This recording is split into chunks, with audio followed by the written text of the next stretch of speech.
Bom, eu tô aqui no meio da gravação do terceiro episódio da nova história, do Planos em Prática, e eu parei um pouquinho para poder pensar no texto e o fato de eu estar usando nessa história fragmentos de coisas que eu já tinha escrito há um tempão e que eu acabei abandonando me fez pensar um pouquinho sobre a criatividade. Esse é um tema que eu me interesso muito com relação às artes no geral.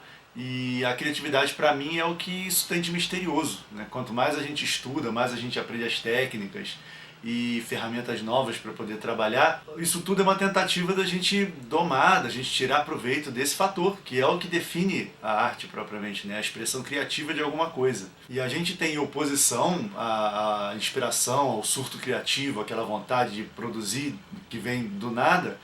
Em oposição a isso, a gente tem os prazos e tem as necessidades, né, que o artista, o autor profissional, o pintor, o músico profissional tem que atender, né? A gente precisa produzir constantemente. Eu já falei sobre isso algumas vezes em vídeos diferentes, inclusive teve um estúdio vlog que eu falei sobre criatividade forçada, né, sobre técnicas e coisas que a gente pode fazer para poder forçar a nossa criatividade a funcionar.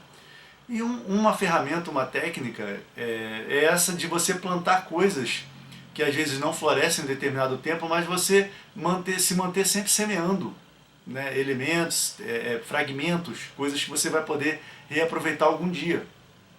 E de fato fazer isso, porque existem vários autores que têm muita coisa começada e esses autores passam a vida inteira com histórias inacabadas e não é esse o meu ponto. Traçando aí um paralelo, eu gosto de acompanhar o processo criativo de artistas, making-offs, quando tem disponíveis e de obras que me interessam.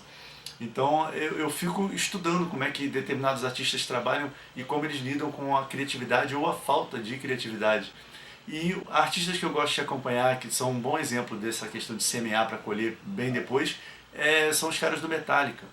Nos últimos anos eles têm documentado bem o processo de gravação de cada álbum deles, e o processo deles de forma geral, assim, durante esses últimos anos tem sido esse. Eles vão gravando riffs e ideias musicais, melodias durante as passagens de som ou antes dos shows e tal, nas viagens, e eles têm um estúdio próprio e de vez em quando eles vão e recolhem alguma dessas ideias, resgatam alguma dessas ideias e vão trabalhando um pouquinho mais e levam aquilo um pouquinho adiante, aí guardam, aí trabalham outra, aí passam um tempão, eles vão e retomam aquela primeira ideia e acrescentam mais alguma coisa. É claro que eles têm toda uma estrutura para já gravar, registrar profissionalmente aquela ideia e aquilo já vai pro álbum, então eles resgatam também a espontaneidade do momento da criação.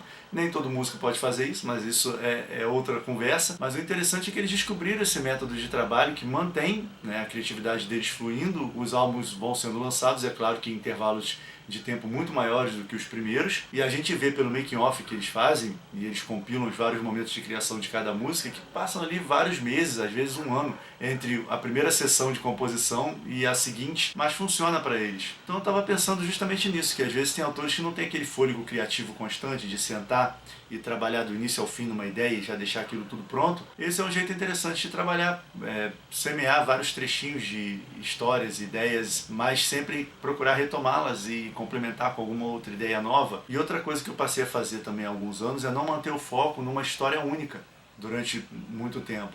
A gente tem sempre um projeto principal, lógico, que é o que vai ser lançado, é onde a gente vai botar nosso empenho para a divulgação, mas é interessante também ter outras histórias menores, outras ideias em vários estágios de realização e voltar a elas de vez em quando para poder ver se dali a gente consegue levar essa ideia dali um pouquinho mais adiante.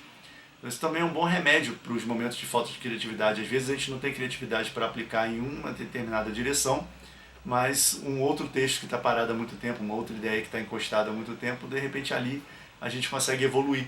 Então é isso, são só alguns pensamentos aleatórios enquanto eu parei um pouquinho para descansar da gravação do Planos em Prática dessa semana.